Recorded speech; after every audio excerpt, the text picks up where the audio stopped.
تقریباً 30 فٹ چلنے کے بعد کائی یانگ رک گیا، زمین پر پاؤں مار کر بولا، اس جگہ کو یاد رکھنا، یہاں سے تقریباً 70 فٹ نیچے کچھ عجیب چیزیں ہیں۔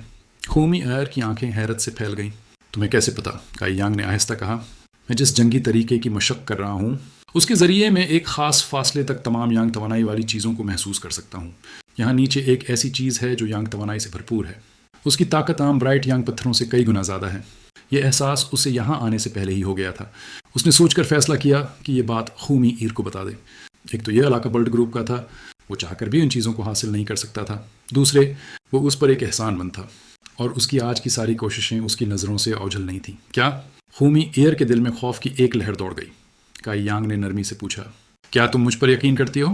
میں یقین کرتی ہوں، خومی ایئر نے فوراً جواب دیا۔ کائی یانگ کے دل میں ایک ہلکی سی گرمی اتر گئی۔ اچھا ہے، اس نے مسکرا کر کہا، اگرچہ میں نہیں جانتا نیچے کیا ہے، مگر اس کی قیمت معمولی نہیں، اور شاید اس کے علاوہ بھی کچھ چھپا ہوا ہے جو ابھی میری حس میں نہیں آ رہا۔ لیکن میرا اندازہ ہے کہ تمہارے بلٹ گروپ کے لوگ جو کان کے راز کو سمجھنے کی کوشش کر رہے ہیں اس کی جڑ یہی ہے۔ ممکن ہے انہی پوشیدہ چیزوں کی وجہ سے یہ معدنی کان وجود میں آئی ہو۔ خومی ایئر سن کر دم بخود رہ گئی۔ اگر یہ بات سچ تھی تو یہ راز ان کے گروپ کے لیے بے حد قیمتی تھا۔ کائی یانگ نے سنجیدگی سے کہا، تم سمجھدار لڑکی ہو، جانتی ہو اب کیا کرنا ہے۔ میں سمجھ گئی۔ خومی ایئر نے اس بات میں سر ہلایا۔ ٹھیک ہے، تو چلو واپس چلیں۔ ہاں، دونوں جنگل سے گزرتے ہوئے خاموش رہے۔ نہ کوئی بات، نہ کوئی شور، صرف ہوا کی ہلکی سرسراہٹ اور پتیوں کا نرم سا شور۔ خومی ایئر کے دل میں ایک عجیب سی خوشی تھی۔ کائی یانگ نے اسے اتنی اہم بات بتائی تھی، مطلب وہ اس پر بھروسہ کرنے لگا تھا۔ پہلے جیسا برتاؤ نہیں رہا جب وہ اسے بس احکامات دیتا تھا، اب اس کے لہجے میں نرمی تھی، رویے میں احترام۔ چلتے چلتے اچانک کائی یانگ رک گیا۔ بس یہاں تک، اس نے نرمی سے کہا۔ خومی ایر کے چہرے پر ایک لمحے کو اداسی چھا گئی۔ وہ 4 راستوں کے سنگم پر پہنچ چکے تھے۔ وقت کتنا تیزی سے گزر گیا تھا۔ الوداع، کائی یانگ نے جلدی سے کہا، اور تیز قدموں سے واپس اسکائی ٹاور پیویلین کی طرف چل دیا۔ باب بسٹ، جیاننگ چانگ کا فیصلہ کوئلن ڈریگن ندی کے پاس۔ کائی یانگ پوری توجہ سے اپنی مشق میں لگا رہا۔ اس کے تھوڑے فاصلے پر 3 تھری سنز فروٹ کے درخت خوش و خرم کھلے ہوئے تھے۔ ان میں سب سے بڑے پر 3 پھل لگ چکے تھے اور سب پکنے کے قریب تھے۔ سب سے چھوٹا ابھی نیا ابھرا ہوا پودا تھا، ابھی نازک سا کلی نما۔ جب سے وہ بلٹ گروپ کے کان سے نکل کر یہاں آیا تھا، کائی یانگ دن رات بغیر رکے تربیت کر رہا تھا، کھانے تک کو بھول جاتا تھا۔ لانگ زائتیان کے اچانک حملوں نے اس میں طاقت حاصل کرنے کا جذبہ بڑھا دیا تھا۔ وہ چاہتا تھا کہ اس واقعہ کا بدلہ اپنے ہی ہاتھوں سے لے۔ 10 روز کی سخت مشق کے بعد وہ ٹیمپرڈ باڈی 9ویں درجے کے عروج پر پہنچ چکا تھا اور توڑ پھوڑ کے دہانے پر کھڑا تھا، مگر کسی اہم کلیدی نقطے کو سمجھنے میں وہ ناکام رہا، جس سے اس کے حوصلے میں مایوسی اتر آئی۔ وہ جانتا تھا کہ کسی درجے میں چھلانگ لگانے کے لیے کبھی کبھی ایک خاص موقع درکار ہوتا ہے۔ جیسا کہ ذیلی درجات کو توڑنا آسان ہوتا ہے، مگر ایک بڑا عبور پانا آسان نہیں، چاہے اس کے پاس کافی ورلڈ کیو بھی ہو، مگر کسی اچانک موقع یا سمجھ بوجھ کے بغیر کام مشکل ہوتا ہے۔ اگرچہ غور کرو تو یہ چند دن نسبتاً آسانی سے گزرے تھے۔ اب اسے جھاڑو دینے کی ضرورت نہیں رہی، اس لیے اس کے پاس زیادہ تربیتی گھنٹے تھے۔ 3 لیوڈ کاؤس، اسپرٹ فلاور اور ڈیتھ جی ڈی ٹری گراس جیسی جڑی بوٹیاں پہلے ہی ختم ہو چکی تھیں۔ دہون انسنس کے دباؤ کے بغیر ٹرو یانگ ٹیکٹکس کو چالو کرنے کے نتائج واضح طور پر تیز ہوئے، اور کائی یانگ زمین سے یانگ کیو کو زیادہ آسانی سے جذب کر پا رہا تھا۔ مگر وہ تمام یانگ لیکویڈ کے قطرے جو جمع ہوئے تھے سبھی تھری سنس فروٹ کے بیجوں کو بدلنے کے لیے بطور کیٹالسٹ استعمال ہو گئے تھے۔ اس کے دانتیان میں ایک بھی قطرہ باقی نہ رہا تھا۔ جو کائناتی جوہر اس کے گرد جمع ہوا تھا اور جو نئی توانائی سے اس کے جسم کو بھر رہا تھا، اس کے باوجود کائی یانگ کامیاب نہ ہو سکا۔ ایک دن اور ایک رات گزر جانے کے باوجود وہ اسی الجھن بھرے تنگ گزر میں پھنسا رہا۔ نہ تو خوف محسوس ہوا اور نہ ہی بے صبری، مگر وہ اپنی بندھنوں سے آزاد نہیں ہو پا رہا تھا۔ یہ سب بے حد عجیب تھا۔ ایک اور رات آئی، تاروں بھرا آسمان، کوئلن ڈریگن ندی کے کنارے۔ کائی یانگ ایک اضطرابی کیفیت میں ڈوبا ہوا تھا۔ اس کا سارا ورلڈ کیو پراگندہ سا محسوس ہو رہا تھا اور چہرے پر کڑا درد تھا۔ کچھ فاصلے پر کھڑی جا ننگ چانگ، جو کائی یانگ کو دیکھ رہی تھی، خود کو روک نہ سکی اور ایک آواز میں پکار اٹھی۔ اگرچہ وہ کافی دور تھی، مگر وہ غیر معمولی ورلڈ کیو کی لہروں کو محسوس کر سکتی تھی، اور ان لہروں میں ایک سرد شیطانی سی توانائی موجود تھی۔ یہ کیسے ممکن تھا؟ یہ تو واضح اشارہ تھا کہ وہ کسی تاریک طریقے عمل کی طرف جا رہا ہے۔ وہ تو صرف ٹیمپرڈ باڈی 9ویں درجے سے ابتدائی عنصر مرحلہ میں قدم رکھ رہا تھا، تو اتنی کم سطح پر یہ کس طرح کسی تاریک راستے کی طرف پھٹک سکتا تھا؟ عام طور پر ایسی چھوٹی سطح پر تو کسی تاریخی یا شیطانی طریقے عمل کا اختیار ہی نہیں ہوتا۔ ایسے راستے کا آغاز تب ہوتا ہے جب کوئی اتنی اونچی سطح پر پہنچ جائے کہ وہاں سے اس طرف جھکاؤ ہونا ممکن ہو۔ پھر بھی یہ صورتحال کائی یانگ کے ساتھ پیش آ رہی تھی۔ جیاننگ چانگ کی خوبصورت بھنویں حیرت سے مڑ گئیں۔ وہ وہاں اس لیے موجود تھی کہ وہ کائی یانگ کی تلاش میں نکلی تھی۔ 2 سال سے زیادہ وہ اس کا نگرانی کر رہی تھی، یہ اس کی عادت بن چکی تھی۔ پچھلے چند دنوں میں کائی یانگ کے اچانک غائب ہونے سے وہ اداس تھی، زندگی میں رنگ مانت پڑ گئے تھے۔ جب اس نے اسے کوئلن ڈریگن ندی کے پاس ایک بڑے پتھر کے پاس پایا تو اس کا بوجھ ہلکا ہو گیا۔ کرجیا ننگ چانگ نے محسوس کیا کہ کائی یانگ توڑ پھوڑ کے دہانے پر ہے۔ ایک دن انتظار کے بعد بھی وہ نہ ٹوٹا، اور پھر یہ عجیب سی کیفیت نمودار ہوئی۔ تو وہ کیسے بے فکر رہ سکتی تھی؟ جب جیا ننگ چانگ اندر سے گھبراہٹ میں تھی، اچانک کائی یانگ کے اندر سے ایک خالص اور جلا دینے والی گرم توانائی پھٹ کر باہر آئی۔ اس جلتی ہوئی توانائی کے آنے سے شیطانی نشانات بتدریج جل کر ختم ہو گئے، اور کائی یانگ کی ورلڈ کیو کی لہریں فوراً مستحکم ہو گئیں۔ True yang energy! جننگ چانگ کی چھوٹی سی زبان حیرت سے کھل گئی۔ اس کے حسین چہرے پر تعجب بکھر گیا۔ وہ تقریباً چلاتی ہوئی بولی، یہ کیسے اتنی پاک ہو سکتی ہے؟ وہ خالص جلتا ہوا توانائی واضح طور پر یانگ نوعیت کی تھی۔ بہت سے اسکائی ٹاور شاگرد آگ یا یانگ طرز فنونی لڑائی کی مشق کرتے تھے، اور ان کے اندر اسی طرز کی توانائی ہوتی تھی، مگر کسی بھی شاگرد کی ورلڈ کیو کو کائی یانگ کی اتنی خالص سطح کے ساتھ موازنہ نہیں کیا جا سکتا تھا۔ یہ جلتی ہوئی توانائی اتنی گھنی نہیں تھی، کیونکہ کائی یانگ کی طاقت ابھی زیادہ بلند نہیں تھی، مگر معیاری طور پر یہ بے حد صاف تھی۔ ایک ایسی چشمہ آپ کی طرح جو باہر کی آلودگی سے تا حد ممکن پاک ہو۔ جننگ چانگ نے خود کو سنبھالنے سے پہلے دیکھا کہ وہ شیطانی توانائی جو اس جلتی توانائی کے دباؤ میں تھی، رفتہ رفتہ اسی کے زیر اثر تحلیل ہو رہی تھی اور کائی یانگ کے اندر پھیل رہی تھی۔ کچھ ہی دیر بعد کائی یانگ سے پھر ایک اور ٹروس یانگ کی لہریں نکلیں اور باقی ماندہ تاریک توانائی کو دباتی رہیں، اور یوں کائی یانگ بحال ہوا۔ یہ عمل چند مرتبہ دہرایا گیا، جس نے جیاننگ چانگ کو بے حد حیران کر دیا۔ اس نے کبھی سنا یا دیکھا بھی نہ تھا کہ کسی مارشل پریکٹیشنر کے ابتدائی عنصر مرحلے میں داخل ہوتے ہوئے ایسی عجیب و غریب صورتحال رونما ہو۔ دوسرے لفظوں میں، جب کوئی ابتدائی عنصر میں قدم رکھتا ہے تو اسے بعض پابندیاں درپیش ہوتی ہیں، مگر چونکہ یہ مرحلہ نسبتاً کم درجے کا ہوتا ہے، اس لیے پابندیاں بھی کم ہوتی ہیں، معمولاً محنت سے یہ پار ہو جاتی ہیں۔ مگر کائی یانگ کی صورتحال الگ تھی۔ جیاننگ چانگ واضح طور پر دیکھ سکتی تھی کہ وہ جس پابندی کا سامنا کر رہا تھا وہ عام لوگوں سے کہیں زیادہ سخت تھی، حد ہی کہ وہ ان مشکلات کے برابر تھی جو اس نے خود بلند مرحلوں میں درپیش پائی تھیں۔ کائی یانگ سخت اذیت میں تھا، مگر اسی وقت اس نے کسی طرح اگلے درجے میں تھوڑا سا قدم رکھا تھا۔ اس کا ایک پاؤں ابتدائی عنصر میں داخل ہو چکا تھا، مگر اچانک اس کی ہڈیوں سے ایک شیطانی قسم کی توانائی پھٹ کے باہر آئی، جس نے اس کی توجہ ہٹا دی۔ خوش قسمتی سے اس کی یانگ ورلڈ کیو نے اسے دوبارہ سنبھالا۔ ابھی اس کے اندر دو توانائیاں زبردست جنگ کر رہی تھیں، ایک وہ یانگ توانائی جو اس نے سیکھ رکھی تھی، اور دوسری وہ بدروحی توانائی جو اس کی ہڈیوں سے ابھری تھی۔ ہر طرف نہ ختم ہونے والی کشمکش تھی، جیسے اس کا جسم میدانی جنگ بن گیا ہو۔ بدروحانی توانائی جسم کے اوپری حصے پر قابض ہو گئی، اس کے ذہن کو مبہم کر دیا اور اس کے اندر قاتلانہ جذبات بھڑکا دیے۔ اسے کسی کو قتل کرنے کی خواہش سی محسوس ہونے لگی۔ یہ کیفیت بالکل اسی جیسی تھی جب وہ جنگ میں زخم کھاتا تو خونخوار ہو اٹھتا، مگر فرق یہ تھا کہ زخمی حالت میں اس کا ذہن پھر بھی نسبتاً صاف رہتا۔ جہاں اس کی یانگ ورلڈ کیو نے جسم کے نچلے حصے کو قابو میں رکھا، وہیں اس کے جسم کا نچلا حصہ شفاف اور آزاد محسوس ہو رہا تھا۔ دونوں قوتیں گردش کرتی رہیں، نہ واضح فاتح نہ واضح مغلوب۔ کائی یانگ بے انتہا بے آرام تھا۔ جیاننگ چانگ نے کالی چست پوشاک پہن رکھی تھی جو اس کی شاندار قامت کو نمایاں کرتی تھی۔ باریک کمر، لمبی سلم ٹانگیں جو توجہ کھینچ لیتی تھیں۔ وہ بے چین تھی، سیاہ پردے سے چہرہ تھوڑا سا ڈھکا ہوا، اور وہ تیزی سے کائی یانگ کی طرف دوڑی۔ وہ کافی دیر سے اسے دور سے دیکھ رہی تھی اور واقعی کائی یانگ کے لیے فکر مند تھی۔ کئی بار سوچ چکی، مگر آخرکار اس نے خود پر قابو پا کر اس کی مدد کا فیصلہ کیا۔ عموماً جب کوئی توڑ پھوڑ کر رہا ہوتا ہے تو خلل اندازی نہیں کرنی چاہیے، مگر جیاننگ چانگ واضح طور پر اندر ہو رہی جنگ کو محسوس کر سکتی تھی۔ یہ ایک طرح کا خونخوار تصادم تھا، صرف ایک ایسا ہی جنگی تصادم ہی اسے راحت دلا سکتا تھا۔ بس ایک حقیقی مقابلہ ہی اس لامتناہی چکر سے باہر نکال سکتا تھا۔ اسی لیے جیاننگ چانگ اپنے گھر واپس گئی، کپڑے بدل کر آئی، ورنہ وہ اسے پہچان سکتا تھا۔ آخرکار وہ پہلے بھی ایک دوسرے سے روبرو ہو چکے تھے۔ جلدی سے لوٹتے وقت کائی یانگ اب بھی اذیت میں تھا اور اس کی حرکات پہلے سے زیادہ بے قابو معلوم ہو رہی تھیں۔ جیاننگ چانگ نے لہجہ بھر سوچے بغیر سیدھا کائی یانگ پر جھپٹا۔ اس کی آنکھوں میں قاتلانہ ارادہ چمک رہا تھا اور اس کا ہاتھ حملے کے لیے بڑھا۔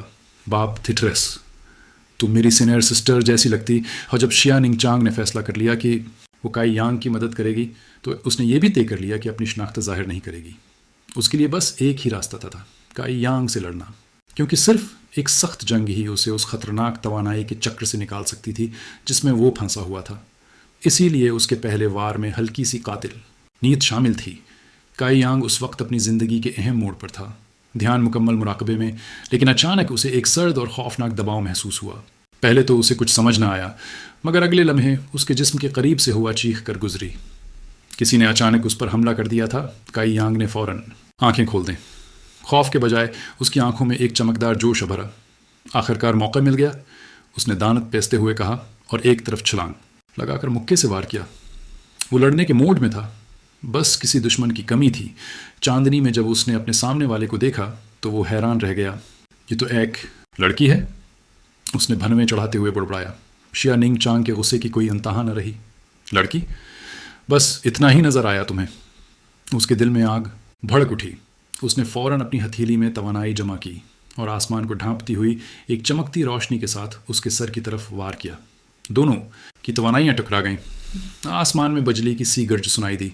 کائی یانگ کا جسم پیچھے لڑک گیا، لیکن وہ ہارا نہیں۔ اس کے اندر کی خون کی تپش بڑھتی جا رہی تھی۔ ہر وار کے ساتھ اس کے بدن میں وہی گرم توانائی دوڑنے لگی، جیسے اندر سے آگ بھڑک اٹھی ہو۔ شیا ننگ چانگ حیرت سے سانس روکنے پر مجبور ہو گئی۔ یہ کیسا چھی ہے، اس نے سوچا۔ یہ تو غیر معمولی حد تک خالص یانگ توانائی ہے۔ کائی یانگ کی طاقت لمحہ بہ لمحہ بڑھ رہی تھی۔ پہلے وہ جسم کی نویں سطح پر تھا، مگر اب اس کی توانائی بڑھ کر ابتدائی عنصری درجے تک پہنچ چکی تھی، بلکہ اس سے بھی اوپر جا رہی تھی۔ جنگ شدت اختیار کر گئی۔ کائی یانگ کے مکے بھاری اور گرم ہو چکے تھے۔ شیا ننگ چانگ کے قدموں میں لرزش آنے لگی۔ اسے اندازہ ہوا کہ اگر اس نے اپنی طاقت تھوڑی اور بڑھا دی تو وہ اسے نقصان پہنچا سکتی ہے، مگر اب وہ پیچھے ہٹ نہیں سکتی تھی۔ کائی یانگ نے گہری آواز میں کہا، بتاؤ تم کون ہو؟ کس نے تمہیں مجھے مارنے بھیجا ہے؟ شیا ننگ چانگ نے کوئی جواب نہ دیا۔ وہ بس خاموشی سے اس کے واروں کا مقابلہ کرتی رہی، مگر اس کے جسم میں وہ خالص یانگ چی جب داخل ہوتا تو وہ جھٹکا محسوس کرتی، جیسے آگ کے شعلے اندر سے جلا رہے ہوں۔ دونوں کے ہاتھ ایک بار پھر آپس میں ٹکرائے۔ اس لمحے چاندنی میں کائی یانگ کی نظریں اس کے چہرے پر جمی رہ گئیں۔ نقاب کے باوجود اس نے اس کی پیشانی پر ایک ہلکا سا نیلا نشان دیکھا۔ کائی یانگ کے ذہن میں ایک جھماکا ہوا۔ اس نے چونک کر کہا، تمہارا چہرہ، تم تو میری سینئر سسٹر جیسی لگتی ہو۔ شیا ننگ چانگ کا دل دھڑک اٹھا۔ یہ اس نے کیسے پہچان لیا؟ اس نے گھبرا کر سوچا۔ وہ تو صرف ایک دھندلا سا نشان تھا، مگر کائی یانگ کو وہ نیلا جواہر یاد آ گیا جو اس نے پہلے اس کی پیشانی پر دیکھا تھا۔ کائی یانگ نے ایک لمحے کی تاخیر نہ کی۔ وہ اچانک آگے بڑھا، اس کا ہاتھ پکڑا اور ایک جھٹکے سے اس کا نقاب نوچ لیا۔ شیا ننگ چانگ کے چہرے پر حیرت اور گھبراہٹ پھیل گئی۔ نہیں، اس کے مینا سے دبی سی چیخ نکلی اور اگلے لمحے اس نے اپنی پوری طاقت سے ایک زوردار دھماکے کے ساتھ چیخ خارج کیا۔ کائی یانگ کئی گز پیچھے جا گرا، زمین پر لڑکتا ہوا رکا۔ جب اس نے سر اٹھایا، اس کے سامنے کوئی نہیں تھا۔ وہ لڑکی غائب ہو چکی تھی۔ کائی یانگ نے گہری سانس لی اور آسمان کی طرف دیکھا۔ کیا وہ واقعی میری سینئر سسٹر تھی؟ اس نے دھیرے سے کہا۔ اس آخری وار میں جو طاقت تھی وہ عام شخص کی ہو ہی نہیں سکتی تھی، مگر یہ سوچنے کا وقت نہیں تھا۔ اس کے جسم میں توانائی اب آزاد ہو چکی تھی۔ وہ فوراً زمین پر بیٹھ گیا، آنکھیں بند کیں اور سانس کے ساتھ دنیا کی توانائی کو اپنے اندر جذب کرنے لگا۔ اس کے ارد گرد کی ہوا ہلنے لگی، درختوں کے پتے لرزنے لگے اور چونکہ ایک ندی اس کے جسم میں بہنے لگی۔ یہ اس کی زندگی کی پہلی بڑی پیش رفت تھی۔ دوسری طرف 100 فٹ دور شیا ننگ چانگ ایک درخت کے پیچھے کھڑی تھی۔ اس کا دل ابھی تک زور زور سے دھڑک رہا تھا۔ اس نے مجھے پہچان لیا، اس نے اپنے سینے پر ہاتھ رکھ کر کہا، مگر ساتھ ہی اس کے چہرے پر ایک ہلکی سی مسکراہٹ آ گئی۔ کم از کم میں نے اس کی مدد تو کر دی۔ اسی لمحے ایک بوڑھا شخص خاموشی سے اس کے پیچھے ظاہر ہوا۔ سفید لباس، سفید داڑھی، چہرے پر نرمی اور وقار۔ یہ کوئی عام شخص نہیں تھا۔ شیا ننگ چانگ نے فوراً جھک کر احترام سے کہا، سلام فرقے کے سربراہ۔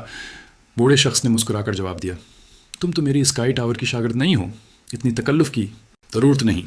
شیا ننگ چانگ نے نرمی سے کہا، لیکن آپ میرے استاد کے قریبی دوست ہیں، میرے لیے آپ بھی بزرگ ہی ہیں۔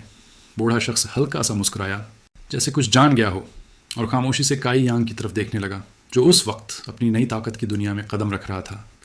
باب 65 وی جوانان۔ دو گروہوں کے علاوہ آسمانی مینار کے کافی سارے شاگرد بھی مدم قابل جنگجوؤں کا ایک حلقہ بنا کر کھڑے تھے تاکہ اس تماشے کو دیکھ سکیں۔ ان غیر جانبدار تماشائیوں کی تعداد کم نہیں تھی، جو جاری مقابلے کی طرف انگلیاں اٹھا اٹھا کر اشارہ کر رہے تھے۔ اپنے ساتھ کئی شکوک و شبہات لے کر کائی یانگ نے ہجوم کو چیرتے ہوئے آہستہ سے لی یون تیان کے قریب جا کھڑا ہوا، اور اس نے دیکھا کہ سو منہ کا چہرہ زخمی اور سوجا ہوا تھا، اور وہ ایک نوجوان کے سامنے کافی شرمندہ صورت بنائے کھڑا تھا جو اس سے زیادہ عمر کا بھی نہیں لگتا تھا۔ وہ نوجوان بہت پرسکون اور مطمئن تھا، اس کے جسم پر زخم کا ایک بھی نشان نہ تھا، اور وہ سومو کی طرف حقارت بھری نظروں سے مسکراتا ہوا دیکھ رہا تھا۔ جیسے جیسے وہ آسانی سے سومو کے حملوں کو روک رہا تھا، وہ اسے للکار بھی رہا تھا، اور جب سومو زور سے چلایا تو وہ آگے بڑھا، لیکن اس کا حملہ آسانی سے ناکام بنا دیا گیا۔ تھوڑی دیر تماشا دیکھنے کے بعد کائی یانگ کی بھنویں تن گئیں، کیونکہ اس نے دیکھا کہ معاملہ یہ نہیں تھا کہ سومو کے حملے اس نوجوان کو نشانہ نہیں بنا پا رہے تھے، بلکہ یہ تھا کہ سومو کے حملوں کا نشانہ بننے کے باوجود بھی کوئی اثر نہیں ہو رہا تھا۔ جب سومو کی مٹھی اس نوجوان سے ٹکراتی تو وہ پلک بھی نہیں جھپکاتا تھا، جبکہ دوسری طرف سومو کو ہلکی سی چوٹیں آ رہی تھیں۔ دونوں کے درمیان عالمی قوت کے جھماکوں کا فرق بہت کم تھا، دوسرے لفظوں میں ان کی طاقت تقریباً برابر تھی۔ پھر جب وہ لڑ رہے تھے تو اتنا بڑا فرق کیسے ہو سکتا تھا؟ کیا ہو رہا ہے؟ کائی یانگ نے لی یون تیان کے کندھے پر ہاتھ رکھتے ہوئے پوچھا۔ لی یون تیان نے مڑ کر دیکھا، اس کا چہرہ خوشی سے کھل اٹھا اور اس نے جواب دیا، سینئر برادر کائی، یہ آواز سن کر جاؤ ہو اور دوسرے لوگ کائی یانگ کو دیکھنے کے لیے آئے، اس سے ملے اور پھر اپنے مخالفین کی طرف منع کر کے کھڑے ہو گئے۔ سومو اس کا مقابل کیوں نہیں کر پا رہا؟ کائی یانگ نے اپنی حیرت کا اظہار کیا، ان کی طاقتیں تو تقریباً برابر ہیں۔ لی یون تیان نے فوراً اپنا سر ہلایا، تاہم اس کے چہرے پر مایوسی طاری ہو گئی۔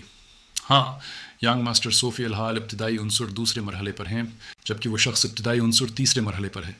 اگر واقعی منصفانہ مقابلہ ہوتا تو پھر یہ کہنا پڑے گا کہ یانگ ماسٹر سو بالکل اس کے مقابل نہیں ہیں، تو ان کا مقابلہ آسان نہیں ہوگا۔ لیکن یہ شخص انتہائی درجہ کا کمینہ ہے۔ ہم ساتھی شاگرد ہیں، جب ہم آپس میں تبادلہ خیال کرتے ہیں اور اپنے مقابلے کے دوران ہم کوئی خزانے یا آلے استعمال نہیں کرتے، لیکن اس نے واقعی ایک دفاعی آلہ پہن رکھا ہے۔ سو منہ کے حملے کیسے اپنی طاقت دکھا سکتے ہیں؟ یہ سن کر کائی یانگ کے چہرے پر سوچ میں پڑنے کے آثار نمودار ہوئے۔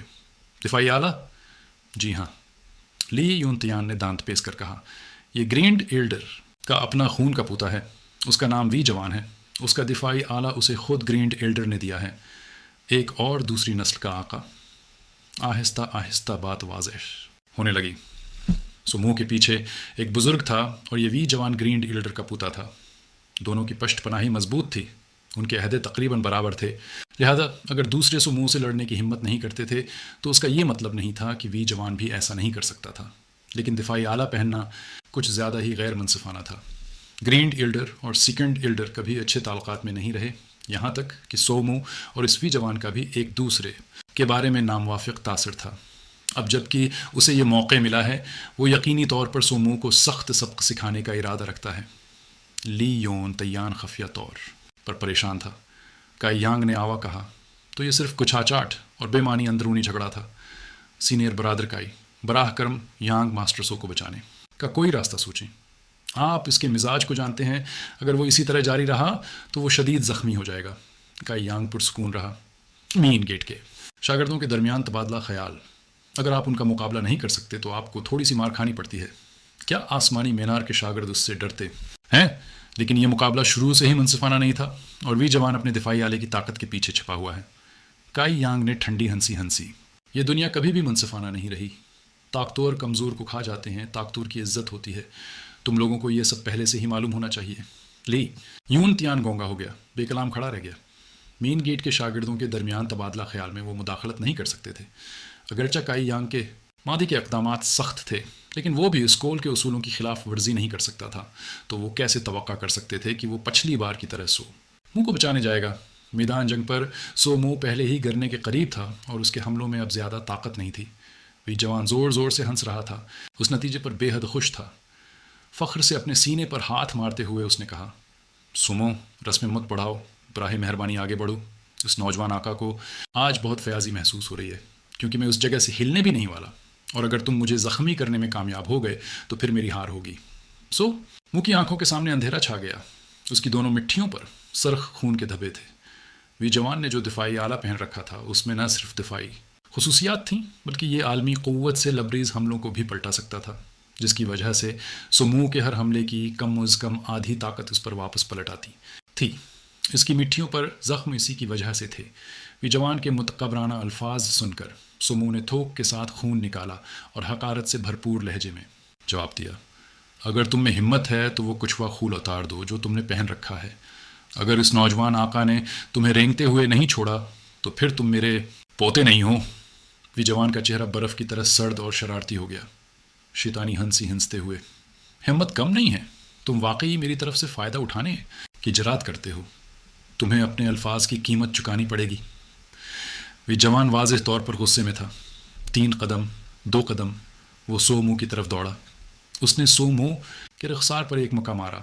سو منہ صرف اپنے ہاتھوں سے بلاک کرنے کی کوشش کر سکتا تھا، لیکن اس کی طاقت پہلے ہی سے اپنے حریف کے مقابلے میں کم تھی، اس لیے وہ اس کا دفاع نہیں کر سکا. جب مکہ لگا تو اس کے رخسار پر فوراً سوج نہ گئی اور اس کا سر 180 ڈگری گھوم گیا. وی جوان ایک شیر کی طرح روبدار تھا. آگے بڑھتے ہوئے اس نے لات ماری اور سومو کو زمین پر گرا دیا. پھر اس نے اپنی دونوں مٹھیاں نیچے پھینکیں. سومو نے اپنی پوری طاقت سے مزاحمت کی لیکن بے سود. وی جوان نے جو دفاعی آلہ پہن رکھا تھا وہ واضح طور پر بہت سے فوائد رکھتا تھا اور ایسی چیز نہیں تھی جس کا سومو اپنی موجودہ طاقت سے مقابلہ کر پاتا. مجھے دادا کہو اور یہ نوجوان آقا تمہیں چھوڑ دے گا. تھوڑی دیر مارنے کے بعد وی جوان یہ کہنے کے لیے رکا تو سو منہ نے ٹھنڈی نگاہ سے اوپر دیکھا. اس کی آنکھوں میں واضح نفرت کے ساتھ مسکرایا. پچھلی بار سو مو نے چینگ شاؤ فینگ کے پتھر کو اپنے سر پر گرنے سے بالبال بچا لیا تھا، لیکن وہ پھر بھی نہیں جھکا تھا. وہ اس بار کیسے ہار مان سکتا تھا؟ تم مجھے ہنسانے کا کام کر رہے ہو. وی جوان نے تامل نہیں کیا اور سمو کو مارنا دوبارہ شروع کر دیا. سمو کے دانت اڑ گئے اور اس کی ناک سے خون بہنے لگا، جس سے اس کی شکل و صورت کافی قابل رحم ہو گئی. یس، وی جوان کے ہاتھ بہت ہی بے رحم تھے، چینگ شاؤ فینگ کے ہاتھوں سے بھی زیادہ. ینگ ماسٹر سو، لی یون تیان اور دوسرے اب اور برداشت نہیں کر سکتے تھے، لیکن جیسے ہی انہوں نے ایک قدم آگے بڑھایا انہیں احساس ہوا کہ وہ اور کچھ نہیں کر سکتے، کیونکہ مین گیٹ کے اصولوں کی خلاف ورزی نہیں کی جا سکتی تھی. وی جوان نے جاری نہیں رکھا بلکہ اس کے بجائے لی یون تیان اور باقی لوگوں کی طرف تنزیہ نظروں سے دیکھا اور کہا، تم اسے بچانا چاہتے ہو؟ لی یون تیان اور دوسروں نے جواب نہیں دیا لیکن گہری سانسیں لینے لگے، غصے سے بھرے ہوئے. میں نے پوچھا، کیا تم اسے بچانا چاہتے ہو؟ اس نے سمو کے چہرے پر تماچا مارتے ہوئے دوبارہ شیطانی انداز میں پوچھا. سمو کو دوبارہ مارا جاتا دیکھ کر انہوں نے اپنے سروں کو ہلایا، لیکن ڈر رہے تھے کہ کہیں وہ کوئی چال نہ چل رہا ہو. گھٹنے ٹیک دو، فرمان برداری سے چند بار سجدہ کرو، اور اگر اس مالک کو اچھا محسوس ہوا تو میں آج اسے چھوڑ دوں گا. چونکہ بھی جوان سمو سے مکمل نمٹ نہیں سکتا تھا، اس نے لی یون تیان اور دوسروں کی طرف رخ کیا. چونکہ وہ سمو کے ماتحت تھے، اگر انہیں ذلیل کیا جاتا تو یہ سو منہ کو ذلیل کرنے کے برابر تھا. یہ سن کر وہاں موجود لوگوں میں ہلچل مچ گئی، جبکہ لی یون تیان اور باقی لوگوں کے چہرے زرد پڑ گئے، انتہائی ذلیل محسوس کر رہے تھے. سمو نے ان کی طرف دیکھنے کے لیے جدوجہد کی اور اپنے ٹوٹے ہوئے دانتوں کے ساتھ کہا، اس کی بات مت سنو. تمام کی آواز گونجی جب سمو کو ایک اور تماچا لگا. لی یون تیان اور دوسرے ڈر سے زرد پڑ گئے، کیونکہ وہ جانتے تھے کہ اگر وہ مزید تعمل کرتے ہیں تو سو منہ کو صرف اور زیادہ تکلیف ہوگی. مایوسی سے بھرے چہروں کے ساتھ وہ آہستہ آہستہ زمین پر گھٹنے ٹیک گئے. کائی یانگ نے حیرت سے ان کی طرف دیکھا، کیونکہ اس نے کبھی تصور بھی نہیں کیا تھا کہ وہ سو منہ کے لیے اس حد تک جائیں گے. کیا ان کے گھٹنوں کے نیچے سونا تھا؟ اگر ان کا رشتہ قریبی نہ ہوتا تو کوئی یہ کام کسی کے لیے کرتا. اصل میں کائی یانگ نے سوچا تھا کہ لی یون تیان اور دوسری نسل سو منہ کے پیچھے پیچھے کچھ فوائد حاصل کرنے کے لیے تھے، لیکن ایسا واضح طور پر نہیں تھا. وی جوان کی آنکھیں تن گئیں اور وہ اچانک زور سے ہنس پڑا. ان پر حاوی ہوتے ہوئے اس نے سو منہ کی طرف دیکھا. تمہیں پتہ نہیں چل سکا کہ تم نے جو کتے پال رکھے ہیں وہ اتنا فرمان بردار ہیں. سمو کی آنکھوں کے کونوں سے آنسوؤں کی 2 لکیریں رس گئیں، ذلت کے آنسو. یہاں تک کہ جب اسے وی جوان نے اس حد تک مارا تھا تب بھی وہ کوئی آنسو نہیں بہا تھا، لیکن اب جب اس نے لی یون تیان اور دوسروں کو زمین پر گھٹنے ٹیکتے دیکھا تو وہ ان آنسوؤں کو روک نہ سکا. باب 66. براہ کرم مجھے سکھائیں. لی یون تیان اور اس کے ساتھ ہی زمین پر جھکے ہوئے تھے. ان کے چہروں پر بے بسی اور درد کے سائے تھے. سامنے وی جوان اپنی روایتی غرور بھری مسکراہٹ کے ساتھ کھڑا تھا. بلند قہقہہ لگاتے ہوئے بولا، لیکن صرف گھٹنوں کے بل بیٹھ جانا تمہاری سچائی کو ظاہر نہیں کرتا. لی یون تیان اور باقی سب کے چہرے زرد پڑ گئے. دانت بھینچتے ہوئے لرزتی آواز میں بولے، ہم درخواست کرتے ہیں کہ سینئر بھی کچھ رحم کریں. وی جوان نے آنکھیں تنگ کر کے ان سب کو دیکھا. اس کی مسکراہٹ آہستہ آہستہ غائب ہونے لگی. ان نوجوانوں کی ہمت نے اسے لمحہ بھر کے لیے حیران کر دیا، مگر اس کے دل میں غرور اس احساس پر غالب آ گیا. آتنے میں زخمی سومو جو ابھی تک کھڑا رہنے کی کوشش کر رہا تھا خون کے گھونٹ کے ساتھ چیخ اٹھا، وی جوان تم اور میں ایک ساتھ اس دنیا میں نہیں رہ سکتے۔ وی جوان نے طنزیہ انداز میں ہنستے ہوئے کہا، واقعی بہت دلیر ہو تم۔ اور اس نے دونوں ہاتھ جوڑ کر ایک ہی وار میں سومو کے پیٹ پر پوری طاقت سے ضرب لگائی۔ دھڑام! سومو نے منہ بھر کے خون اگلا اور وہیں زمین پر گر پڑا، بے ہوش۔ نوجوان آکاسو اس کے ساتھی چیخ اٹھے۔ انہیں یقین نہیں آ رہا تھا کہ وی جوان نے وعدے کے باوجود سب کے سامنے اس پر حملہ کر دیا۔ وی جوان نے سرد لہجے میں کہا، ایک کو بھی مت چھوڑو۔ پھر اس نے سومو کو بے جان جانور کی طرح ٹھوکر مار کر ایک طرف پھینک دیا۔ آسمان ٹاور کے شاگرد جو اب تک خاموش کھڑے تھے ہنستے ہوئے آگے بڑھے۔ ان کے چہروں پر طنز، غصہ اور فتح کا غرور جھلک رہا تھا۔ ایک لمحے میں ماحول میدان جنگ بن گیا۔ ہر شاگرد اپنے مخالف کے سامنے کھڑا تھا۔ وی جوان ایک طرف کھڑا تماشا دیکھ رہا تھا۔ اس کے ہونٹوں پر شیطانی مسکراہٹ تھی۔ جو میری بات نہ مانے اسے مار دو، وہ چیخا۔ بیکار کے جھگڑوں سے بچنے کا یہی بہترین طریقہ ہے۔ یہ دراصل سزا نہیں تھی، یہ انتقام تھا۔ وہ سومو کے ساتھیوں کو سبق سکھانا چاہتا تھا تاکہ آئندہ کوئی اس کے خلاف کھڑا ہونے کی جرات نہ کرے۔ کائی یانگ جو شروع سے ہی لی یون تیان کے قریب کھڑا تھا، اچانک ایک شاگرد کا نشانہ بن گیا۔ وہ شاگرد دھمک کر بولا، میں تیرا مقابل ہوں، اور بغیر انتظار کیے حملہ کر دیا۔ کائی یانگ نے پیچھے ہٹنے کے بجائے ایک ہی لات اس کے پیٹ میں ماری۔ دھم! ایک زوردار آواز کے ساتھ وہ شاگرد زمین پر گر گیا اور تڑپنے لگا۔ وہ بدقسمت تھا کیونکہ اس کی تربیت صرف ٹیمپرڈ باڈی کے 8ویں یا 9ویں درجے تک تھی، جبکہ اصول کے مطابق وہ کائی یانگ کو چیلنج کرنے کے اہل ہی نہیں تھا۔ لیکن جب کوئی خود مصیبت مول لے تو الزام کسے دیا جا سکتا ہے؟ کائی یانگ میدان میں دھیرے دھیرے قدم رکھتا ہوا زخمی سومو تک جا پہنچا۔ وی جوان نے آنکھیں سکیڑ کر اسے دیکھا۔ یہ کون ہے؟ وہ سوچ میں پڑ گیا۔ سومو کے تمام ساتھیوں کے نام، درجہ اور طاقت وی جوان کو معلوم تھے، مگر یہ نوجوان اس کے لیے نیا چہرہ تھا۔ کائی یانگ جھک کر سومو کی سانسیں چیک کرنے لگا۔ جب اسے یقین ہوا کہ وہ صرف بے ہوش ہے تو اس کے چہرے پر سکون اتر آیا۔ وی جوان نے غصے میں پرغرور آواز میں کہا، یہ ماسٹر تم سے پوچھ رہا ہے تم ہو کون؟ کائی یانگ آہستگی سے کھڑا ہوا، چہرے پر سکون مگر آنکھوں میں چمک۔ ٹرائل ڈاسائپل کائی یانگ، براہ کرم مجھے سکھائیں۔ یہ سن کر مجمع میں سرگوشیاں گونج اٹھیں۔ کیا یہ وہی کائی یانگ ہے جس نے اسٹورم ہاؤس کو ہرایا تھا؟ یہ کیسے ممکن ہے؟ وہ تو ابھی چند ہفتے پہلے صرف 8ویں درجے پر تھا۔ وی جوان نے ہونٹ موڑتے ہوئے کہا، ایک معمولی آزمائشی شاگرد مجھے جیسے ماسٹر کو چیلنگ کرے گا؟ تمہارا دماغ درست ہے؟ کائی یانگ نے پرسکون لہجے میں جواب دیا، آسمان ٹاور کے قانون کے مطابق اگر 2 شاگردوں کے درمیان طاقت کا فرق 3 درجوں سے کم ہو تو وہ ایک دوسرے کو چیلنگ کر سکتے ہیں۔ وی جوان نے طنزیہ انداز میں ہنستے ہوئے کہا، میں انیشل ایلیمنٹ کے 3 درجے پر ہوں، تم کس درجے پر ہو؟ لڑکے، کائی یانگ نے سادہ لہجے میں کہا، میں بھی انیشل ایلیمنٹ 3 درجے پر ہوں۔ میدان میں سناٹا چھا گیا، سب حیران رہ گئے۔ یہ ناممکن ہے، اس نے تو 3 سال میں صرف 3 درجے تک پہنچنے کی بات کی تھی۔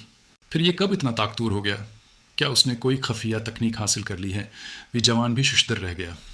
اگر یہ سچ ہے، اس نے سوچا، تو یہ لڑکا خطرناک ہے۔ کائی یانگ نے سرد لہجے میں کہا، اب بتائیں کیا مجھے چیلنج کرنے کا حق ہے؟ وی جوان نے غرور سے ہنستے ہوئے کہا، اگر واقعی تم اس درجے تک پہنچ گئے ہو تو ہاں، تمہیں حق ہے، بس اپنی موت سے مت ڈرنا۔ کائی یانگ نے مسکرا کر جواب دیا، امید ہے کہ تم بھی نہیں ڈرو گے۔